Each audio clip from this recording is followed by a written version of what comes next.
Welcome to America News.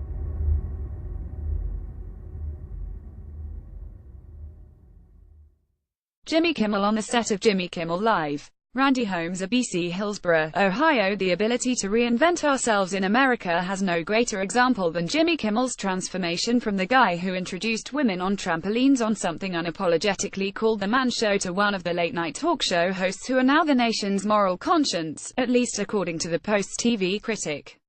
Late-night comedy shows such as Saturday Night Live and those hosted by Stephen Colbert, Seth Meyers, John Oliver, Trevor Noah, Samantha Bee and Kimmel do, without doubt, reflect the left's moral conscience.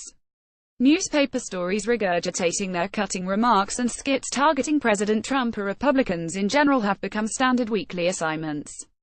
But fact-checkers should note that the nation includes 30 states that voted for Trump. Here we have another glaring example of big media disconnect. Gone are the days when viewers on both sides could equally enjoy late-night comedy programming. SNL historically went to great lengths to be equal opportunity offenders without cutting too deep.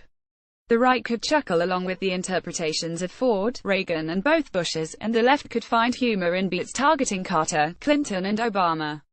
Today, the shows are written to please one side only.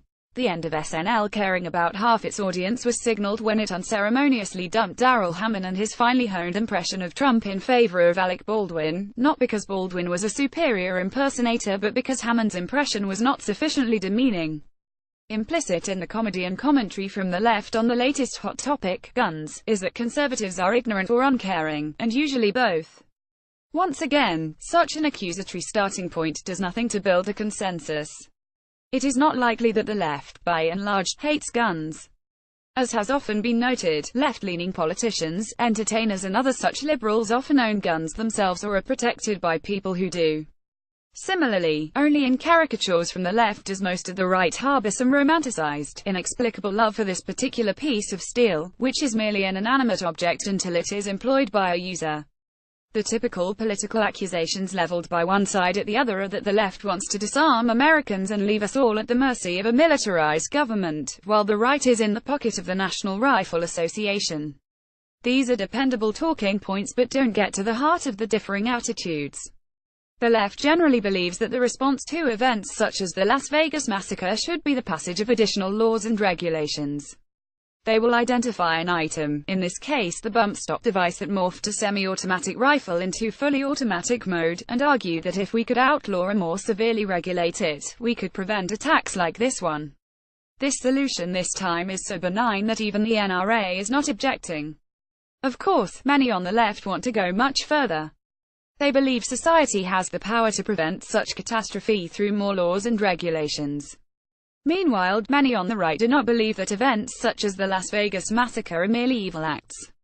They believe in the existence of evil itself, with a capital E. They reasonably ask, how are you going to legislate against that? The perspectives of the left and the right are difficult to reconcile, because the left believes in crafting more legislation that the right believes will only restrict the rights of citizens, while having no effect on evil incarnate.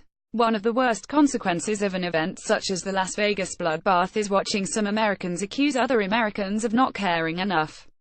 It is likely that people on the left and right care equally about the victims in Las Vegas, as they do about victims of floods, hurricanes, earthquakes, famine and genocide. We are good at formulating a legislative or regulatory response that will stop a particular attack that will, in all likelihood, never be duplicated. Regardless, we'll feel better about ourselves for having done something. But while we figure out together whether there is something effective to be done about a man consumed by his inner demons, let's stop demonizing each other, even if we have to sacrifice a cheap laugh or stifle our tears on late-night TV.